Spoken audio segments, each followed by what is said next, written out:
বিসমিল্লাহির রহমানির রহিম।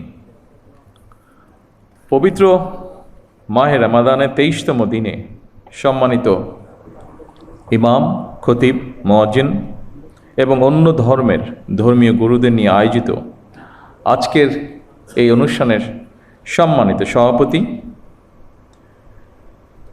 অনুষ্ঠানে উপস্থিত বিশিষ্ট আলেম, মাশায়েখগণ, উপস্থিত অন্যান্য ধর্মের ধর্মীয় নেতৃবৃন্দ এবং ধর্মীয় গুরুবৃন্দ, মন্ত্রিপরিষদের সদস্যবৃন্দ, উপস্থিত বিভিন্ন পর্যায়ের সরকারি কর্মকর্তা বৃন্দ এবং উপস্থিত সকল সম্মানিত উপস্থিতিবৃন্দ, আসসালামু আলাইকুম।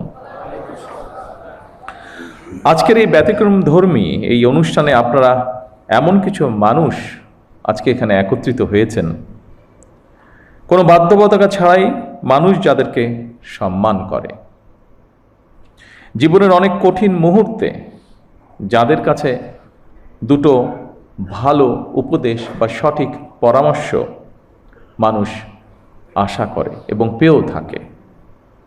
আজকের এই অনুষ্ঠানে রয়েছেন ইসলাম ধর্মের ধর্মীয় ব্যক্তিত্ব, ইমাম, খতিব, মুয়াজ্জিম সাহেবগণ।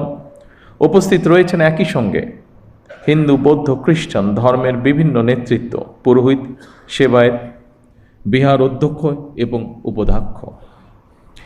যে উদ্দেশ্যে আজ আমরা এখানে একত্রিত হয়েছি, ইতিমধ্যেই আপনারা সেটি দেখেছেন, সেটি জেনেছেন, সেটি আপনারা শুনেছেন।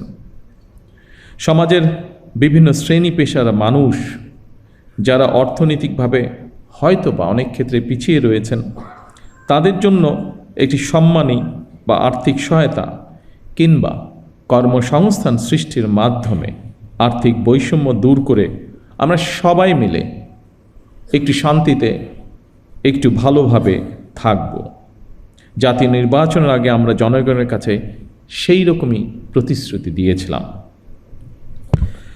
জনগণের রায়, আল্লাহর রহমতে বিএনপি সরকার গঠনের পর ভোটের কালই নখ থেকে মোচনের আগেই আমরা আমাদের সকল প্রতিশ্রুতি ধারাবাহিকভাবে বাস্তবায়নের কাজ শুরু করেছি।